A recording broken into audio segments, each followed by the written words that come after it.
When you think of an athlete, the first thing that probably comes to your mind is a famous football player, baseball player, or even a basketball player. A cheerleader usually doesn't come to your mind unless you're like me, who has been a cheerleader.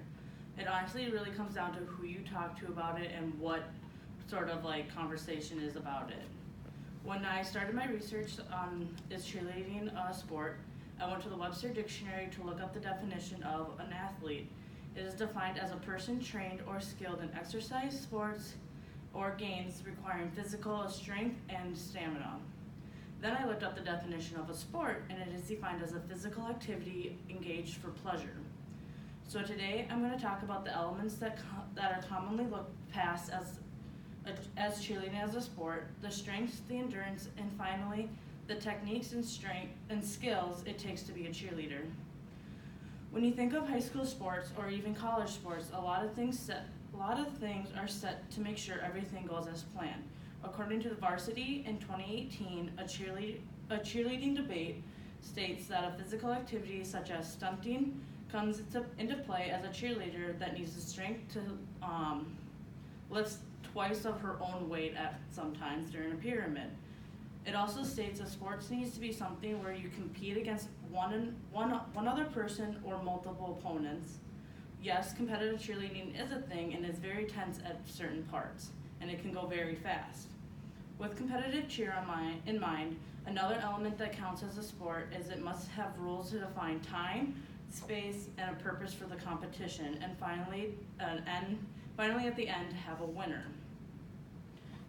In competitive cheer, there are strict time limits that each team has to perform. There's a set mat size that you need to use to showcase your routine, and there's a very strict scoring sheet, which I've provided the 2019 examples of the NCAA, like what they grade on, so you can see like the spacing, timing, the pyramid stunt, are you like loud enough, are you engaging in the crowd, like all those things come into factor. Strength is a very important key to cheerleading, not just with stunting. It comes into play when you have to show your best jumps and tumbling. Practices can go as long as 3 hours and sometimes even longer, and to prepare for the big competition. In 2009, stated in this one believes, practices are sometimes 4 days long or 4 times a week, and there's no time for rest as a cheerleader is stunting, jumping, tumbling, and conditioning all within those 3 to 4 hour practices. Samantha, the author in This One Believes, states that after she throws up a stunt, she has less than 10 seconds to get to the other side of the mat to perfect a tumbling/jump combination. Having a strong endurance helps the cheerleaders not be winded halfway through the routine. The conditioning before and after practice helps build their endurance by running and doing light cardio and sometimes weightlifting. If you are consistent with what you do and how much you do it, at the end of a 3.5 minute routine, it'll seem like nothing because you built up your endurance to do each step. It takes many skills and techniques to protect one another. According to the World's Ultimate in 2019, cheerleading was named one of the most dangerous sports.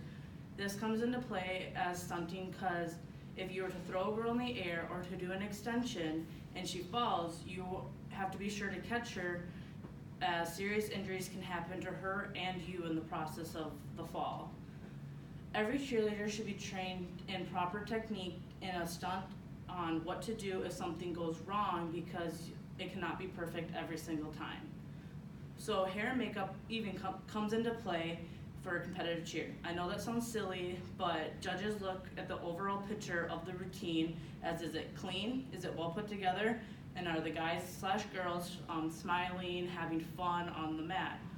And then, did you know that there has been more injuries than on a common football field? The reports show that two-thirds of injuries amongst high school female athletes was 37,000 cheerleaders were brought to the emergency room in 2011.